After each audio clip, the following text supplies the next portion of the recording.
Hello everyone. So I'm making this video to discuss the concept of doing good. So doing good things for other people in general. This idea that it's good to do good, whatever good means. So is it actually good to do good things?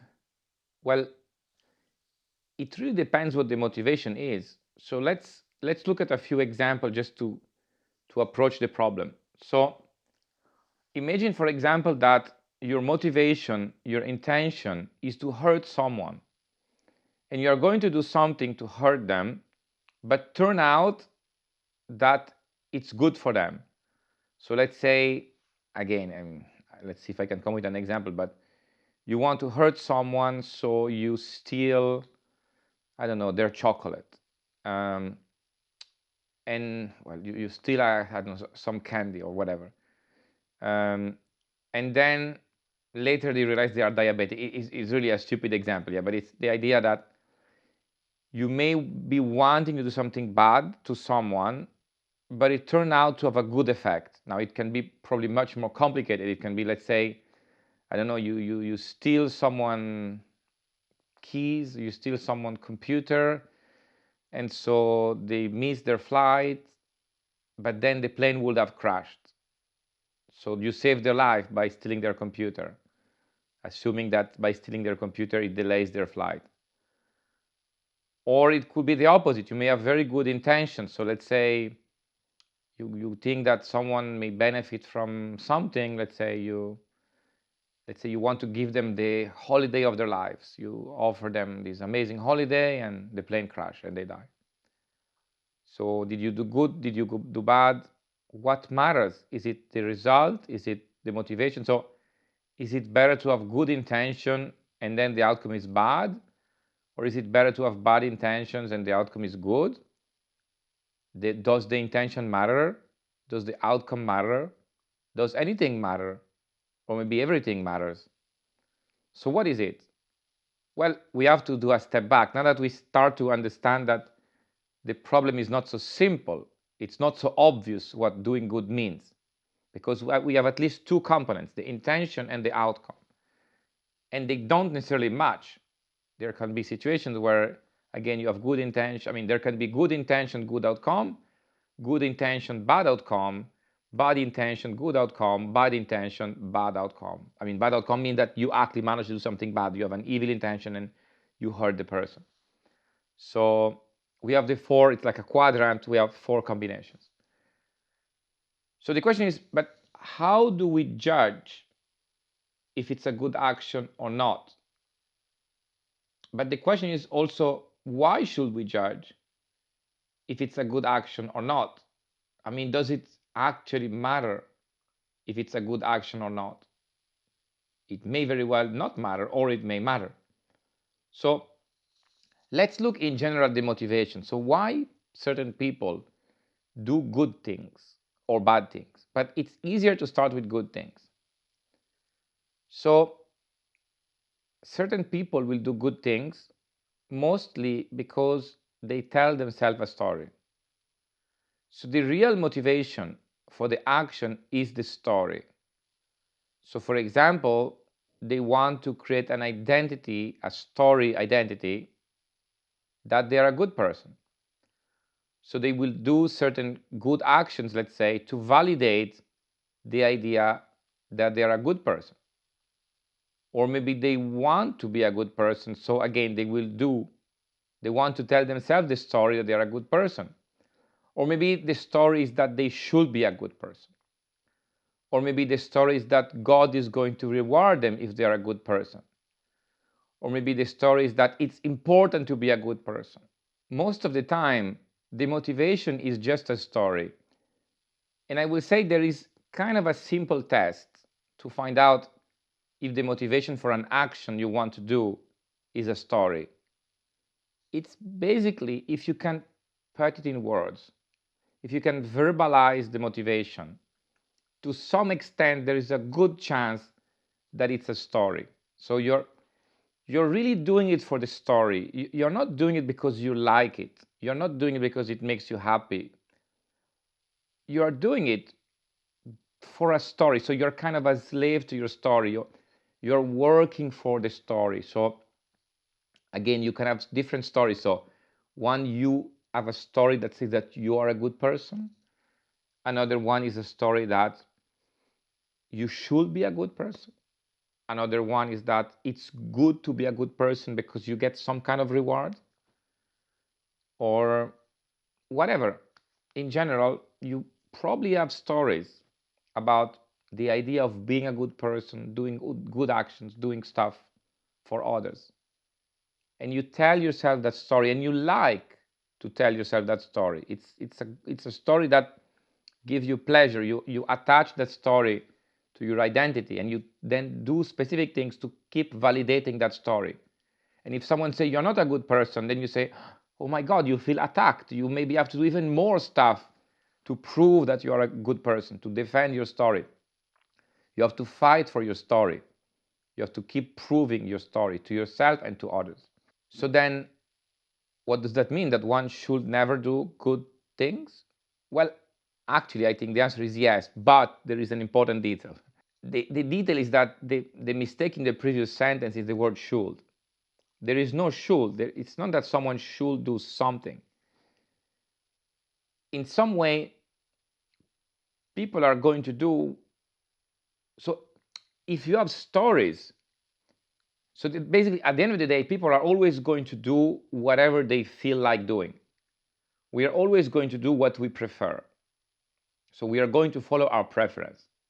There is nothing we can do because our preference is probably part of our unconscious. We don't choose our preference. So we are going to follow our preference.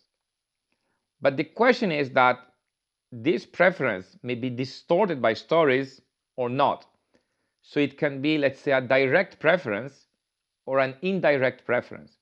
So a direct preference would be like, I like chocolate ice cream more than vanilla ice cream.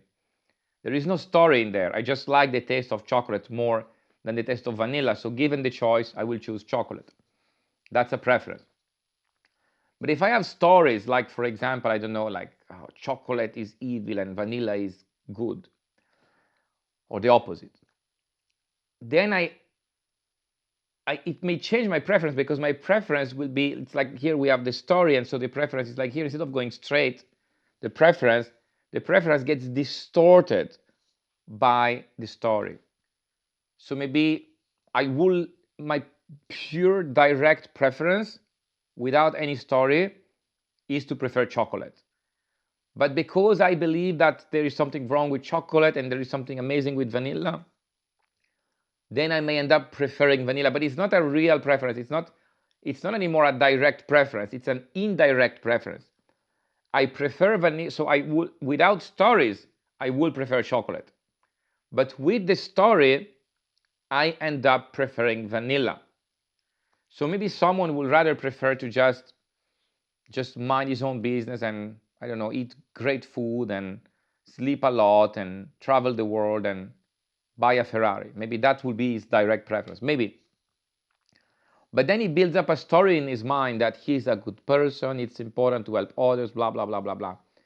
And so he starts to change his behavior. Now he's always trying to help and to do stuff. So yes, it is a new preference, but this new preference comes out of a story. So he has developed this new preference because he believes, or he wants to believe, this story that he's a good person. So validating the story that he's a good person gives him more pleasure than, let's say, buying the Ferrari. Which, by the way, buying the Ferrari could also very well be a preference that gives pleasure because of a story. Because either you really like the Ferrari because you think it's a beautiful car and you enjoy its design, but there is a good chance that it's just a matter of status. So you want the Ferrari because it makes you feel special. It's like it makes you feel successful. So it kind of becomes a story or validate a story.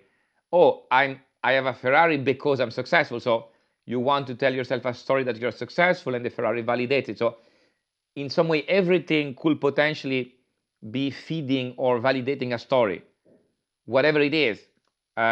So, I mean, it's not always super easy, but it's not super difficult either. So usually you can tell a little bit direct preference, like the taste of some food versus another is usually a direct preference. Like you can imagine how would you like to spend your time if no one was watching. But here you also have to be careful because you are also watching yourself. So potentially you are still telling yourself a story just to yourself about you being a good person. So it's a little bit tricky. You have to kind of go into yourself and try to understand why you're doing something. If you're telling yourself a story, or if you're doing it just because you truly enjoy doing it as a direct preference. So for me, direct preference is basically the opposite of, let's say, an indirect preference.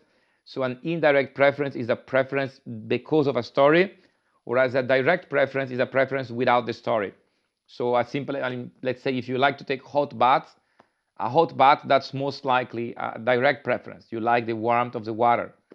If you like to sleep a lot or sleep a little, it's a direct preference. If you like to eat certain food, probably it's a direct preference. There may be exception. Maybe you like to eat caviar because it's expensive and so it makes you feel that you're successful. But in general, the direct preferences are the one without the story. And the indirect preference, they become preference only because we tell ourselves a story. So again, what do we do? So the first step is really to always look at the motivation. So why are we doing specific things?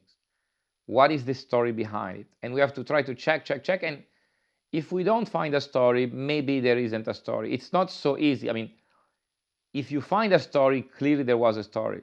If you don't find a story, it doesn't mean there wasn't a story. Could be either that there isn't a story or you cannot find it. But over time, by researching through introspection, etc., you will probably find the story. It requires, of course, intellectual honesty and the ability to look into yourself and some practice, probably. But eventually, it can become a habit to find out the stories of why you do things, why you so desperately want to be good, why you so desperately want to help, why you so desperately want to feel that you're a good person. And what does that even mean that you're a good person? Are you expecting some reward from karma, from God, from others? Why is it important to you? Why you cannot be free to just do whatever you feel like? I mean, of course, there are consequences, so we also have to factor in consequence. Maybe you want to kill people, but then you will go to jail. So you want to eat lots of ice cream, you will become obese, or you will get diabetes.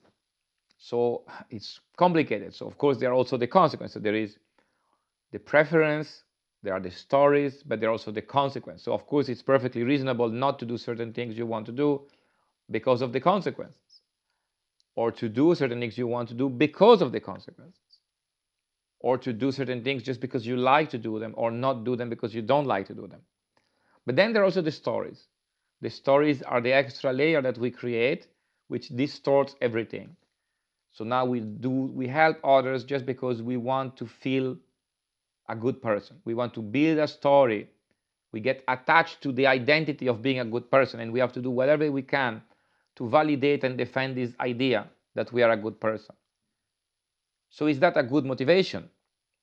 Well, probably not. In general, if the motivation is a story, it's not really a good motivation because you're not really doing what you feel like. You're not really doing what you want.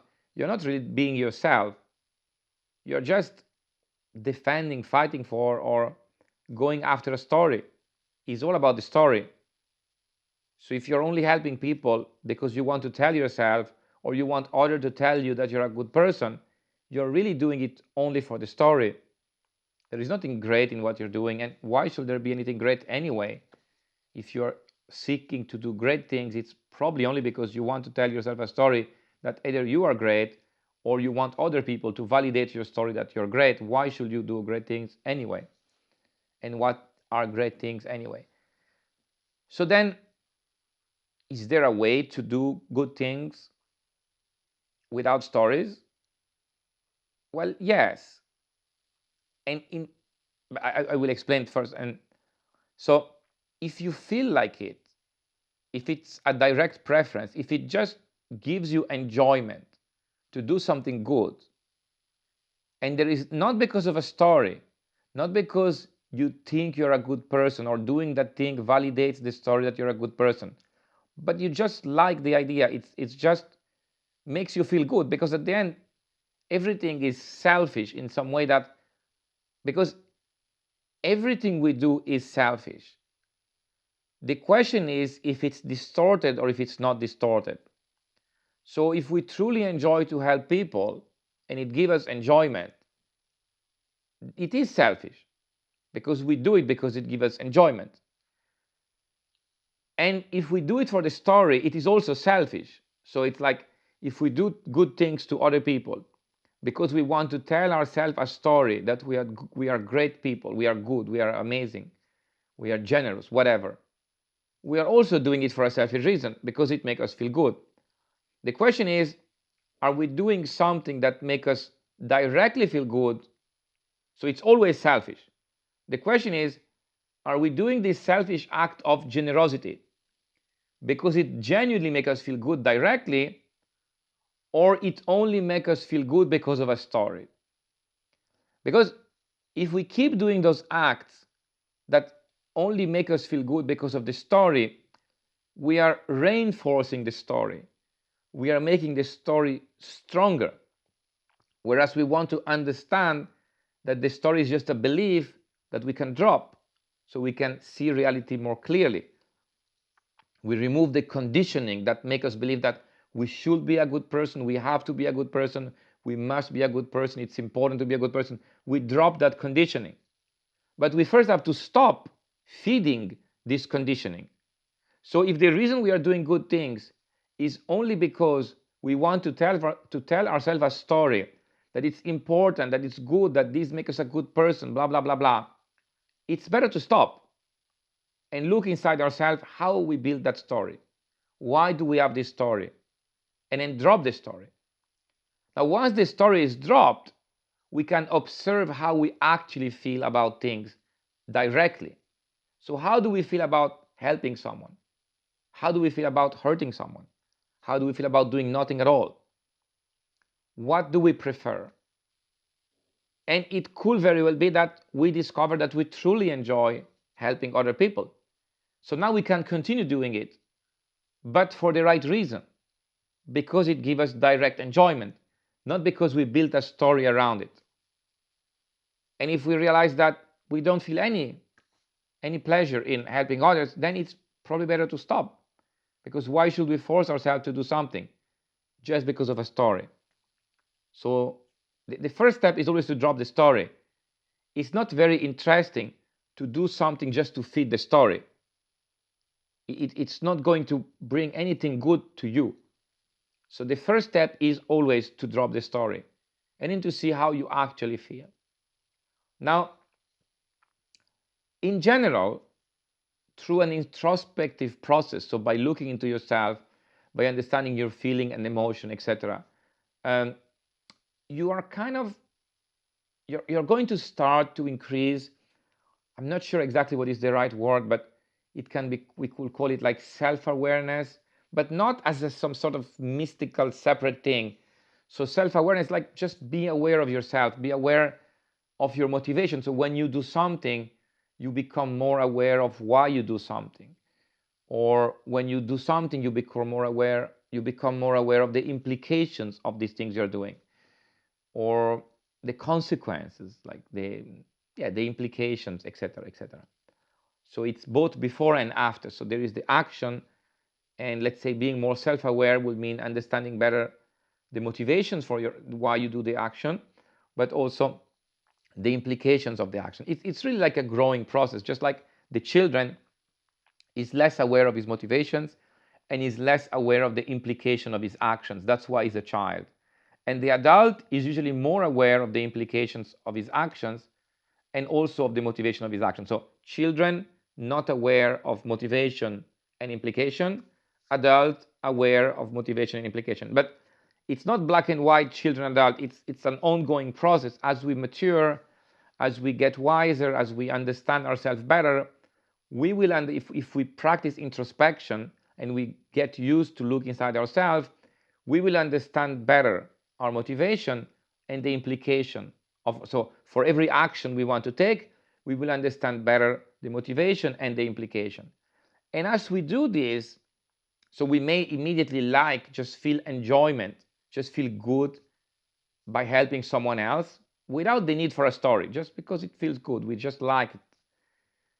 But if it doesn't give you any positive feeling, then yeah, probably better to stop doing it rather than do it just to feed a story, rather just to validate a story. Better to stop and then work on introspection, on understanding your motivation, for every action you want to take, the motivation of the action and the implications of the action. And as you do this, you become more aware in some way of yourself, of your emotions, of your motivations, of your preferences.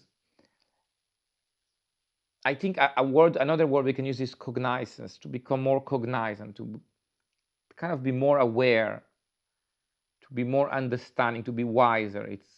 I'm not sure what is the exact word, but basically to develop this ability for self-reflection, for introspection, for self-awareness, for cognizance. We develop this ability.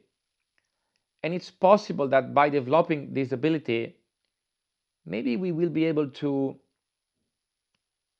imagine how someone else will feel. So once like a children, let's say a very young child could be very selfish. He just wants to play with the toy himself, and if another kid wants to play, maybe we'll kick him. But as he grows up, maybe he starts to mature a little bit more, and his mind is able to imagine how it feels to be the other child, the child that doesn't get to play. And not because of a story he's telling himself, but just because now he can imagine how it feels to be the other child, he may decide to let the other children play. Because it kind of makes him feel good directly. If he has the ability to kind of empathize with the other person, to kind of connect, to kind of see the world through their point of view, it may very well give him direct happiness, direct pleasure to play with the other child or to give the toy to the other child, because he can imagine how the other children feels. Now this would be a much better motivation for helping others, the ability to imagine the other side. So gaining enough self-awareness not only to understand your own motivations for your actions and the implications of your actions, but also to reach a point where you can also imagine how the other person is going to feel. It's a form of self-awareness. It's like, just like you can do introspection by looking inside yourself and understanding your motivations, you can also try to imagine, to relate to others, to connect to others and imagine the world from their point of view, how they would feel because of some event. Can you empathize with them? Can you imagine how they feel? Can you kind of connect with them in that way? And if you can, you may very well enjoy the idea of doing something good for them, because you can imagine how they feel when they receive. So you can be on both sides. So of course, when you do something good, you're on the side of the giver. Let's say you give something, whether it's money, time, attention, help, whatever. You're on the side of the giver. Now, if you're on the side of the giver and you give just because you tell yourself a story that makes you a great person, it stops there. You're just doing it to validate the story. It's just a mean to an end. You're doing it purely to validate a story. It's just about you and your story. There is nothing else. There is nobody else involved. If you're doing it just to validate your story, it's just about you and your story. The motivation is to validate your story, and the other person is just an instrument. It's just a tool that allows you to validate your story. But it's just about you and your story, if there is a story involved. That's why it's pointless to do this kind of thing if there is a story involved. The first thing is to dig into yourself, to do introspection, to drop the story, to drop the conditioning, get rid of the story, and see things for what they actually are, that is, without the story. So to see reality directly, to be able to interact on the basis of a direct preference of something that actually makes you feel good or bad, without the story, directly. And then once you have removed the story and you see, let's say, your experience or reality for what it is, without a story, you can also do introspection, like, why it makes you feel good, why it makes you feel bad, why it doesn't make you feel anything. You start to look into yourself to see the motivation, to see why you do things. And so you become more self-aware. And as you become more self-aware of yourself, at some point you may also become more self-aware of others. You may be able to connect with them in a way that you can imagine how they feel. You can imagine the perspective of the receiver. So now you are the giver, but you can imagine how the receiver feel. And in some way, imagining how the receiver feel is a little bit as if you were experiencing it yourself. It's not the same. Of course, it's more intense to be the receiver and receive than to imagine being the receiver. But still, when we watch a movie, after all, we can still feel some emotions. Now, we are not the hero of the movie, but we can a little bit imagine what he is feeling. So we can indirectly be him. When we have enough self-awareness, we can indirectly be someone else. Of course, it's not as powerful as being the other person yourself. But let's say, for example, of course, if someone punches you, it's very painful. If you see someone else being punched, you may still feel pain for them. Of course, it's a lot less. So you may feel nothing at all, or you may feel some degree of pain. You may feel bad because you see them being punched. Now, you have to be careful that you're not feeling bad because of a story. It has to be direct. It shouldn't be a story because of a story, like maybe you believe you should do something about it, and so you feel bad because of the story. You have to be sure it's not because of a story.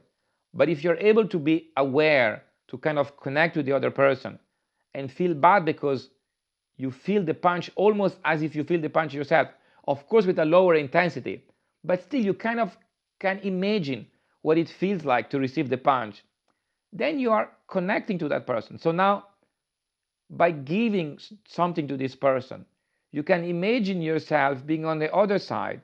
You can imagine yourself being that person. You can imagine being the receiver. And you can feel a little bit, not as much as the receiver, but still something. You can feel being the receiver and maybe be very happy about receiving whatever it is. So the child will give the toy to the other child, and they see a big smile in the other child, and it's like, it's the other child is so happy. That makes me happy. But this is because you're able to connect.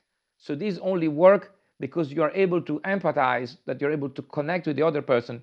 You're going to put yourself at the place of the other person and see the world from their perspective of the receiver. And if you can see it, then you can also feel it. Of course, the intensity is less than if you feel it yourself, but still, if you can imagine the feeling of if you can imagine the feeling, you are feeling the feeling to some extent. So if you can imagine the other person, the joy that they experience when they receive whatever they receive, you are feeling some of that joy yourself. So you are still doing it for yourself to some extent. It's still selfish.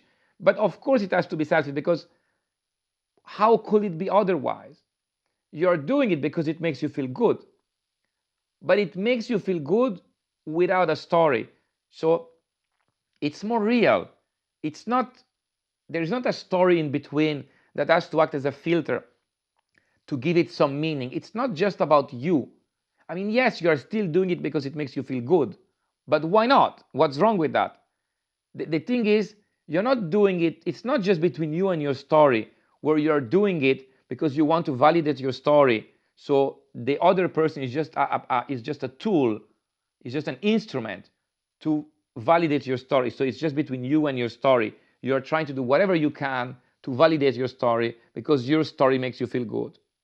Once you remove the story, yes, you're still doing it in a selfish way because it makes you feel good.